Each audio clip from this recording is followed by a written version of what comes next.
Hello everyone. My name is Hari Srinivasan. I am a PhD candidate in neuroscience. I have had diagnoses of autism and ADHD since toddlerhood.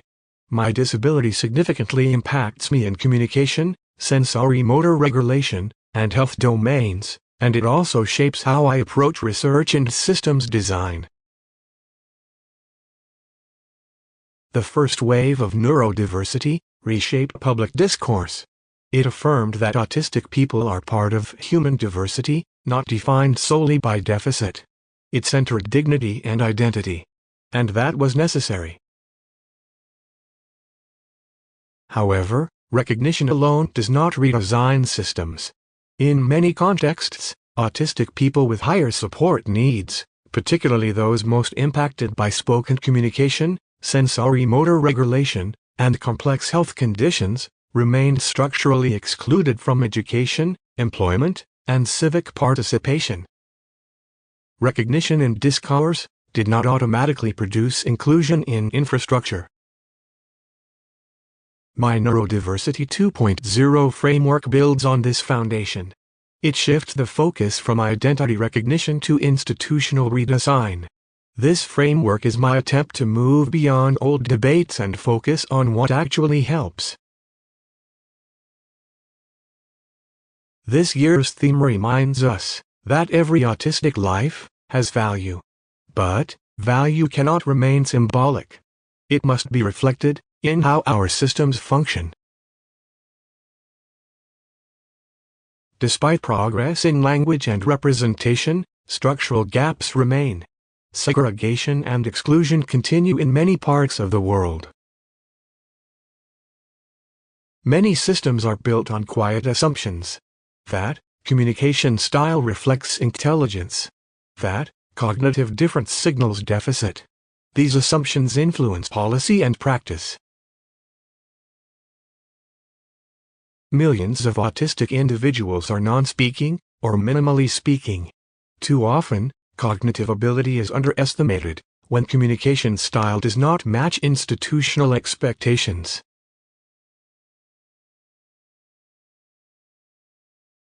Much of the autism conversation has been shaped by either/or thinking. Independence versus incapacity. Medical versus social. These simplified oppositions obscure the complexity of human experience and slow structural progress. Across many systems, autonomy is treated as the highest ideal. Independence becomes the benchmark of value. When autistics require visible support, whether in communication, regulation, or daily living, that support is sometimes mistaken for incapacity. In this framework, worth becomes conditional. Neurodiversity 2.0 challenges the idea that support and autonomy are opposites. An autistic can require assistance and still exercise agency, decision-making, and contribution. Interdependence is not a weakness. It is a universal human reality.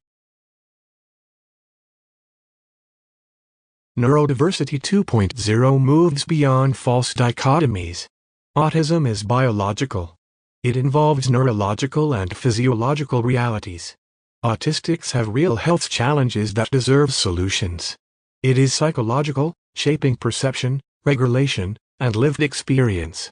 And it is social, shaped by environments, expectations, and institutional design. A Neurodiversity 2.0 thinking operates within a bio-psycho-social framework. It aligns scientific research with lived experience and grounds policy in the full complexity of human development. This is not a rejection of medicine or supports. It is an expansion toward coherence. Neurodiversity is not a peripheral issue. It is a development question. Who are our systems designed for?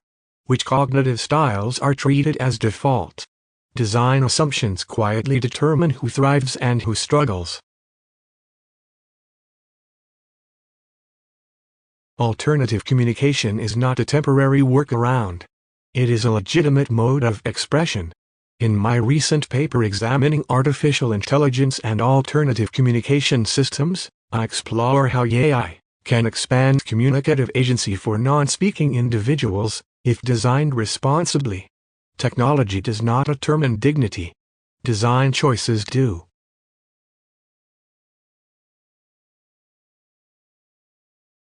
Technology does not operate in a vacuum. Who controls communication tools? Who defines what counts as effective expression? Governance and policy frameworks shape whether technology expands autonomy or constrains it. Across many contexts, research tends to sample autistics who are easiest to recruit, assess, and retain in structured studies. When methods depend on speech fluency, rapid response, or sustained regulation, individuals with complex support needs become systematically harder to include. Neurodiversity 2.0 calls for expanding methodological design in research, so that the full spectrum can shape the evidence base that informs policy. Development policy does not emerge in isolation. It reflects the data and evidence we generate. If certain autistic populations are underrepresented in research, their needs become harder to see in the systems built from that evidence. When lives are missing from data, they are often missing from design. Education systems often standardize pace, communication style, and evaluation methods. These standards privilege certain cognitive profiles and make others appear less capable. When flexibility depends on a diagnosis or special exception, inclusion remains conditional rather than built into the system itself. Economic systems frequently equate productivity with independence. Autonomy becomes the benchmark of worth. Workplace norms, from interview formats to performance evaluations, often privilege specific communication styles, processing speeds, and regulation profiles. These norms are not neutral. They reflect moral assumptions about whose labor counts and whose support needs are seen as costly rather than valuable. Autistics often experience real biological and regulatory challenges, including sensory, motor, mental and physical health complexities. Health systems must address these realities without reducing individuals to a single dimension of identity. Care and dignity are not opposites. A well-designed system can hold both. Strong institutions depend on inclusive governance. Yet, neurominorities are still rarely present in the rooms where policies are drafted, budgets are allocated, and systems are designed. When policies shape lives without the meaningful participation of those most impacted, procedural justice becomes incomplete. Representation must move beyond symbolism and into structural design. The first wave of neurodiversity changed language. The next evolution must change architecture. Dignity must shape institutions from the beginning, not as an afterthought. Young leaders are not only advocates. They are system designers. You have the opportunity to question default design assumptions about communication, productivity, and independence, and build institutions that anticipate human diversity rather than react to it. If every autistic life truly has value, that value must be structural. Systems must be designed to reflect the full diversity of human cognition and support needs.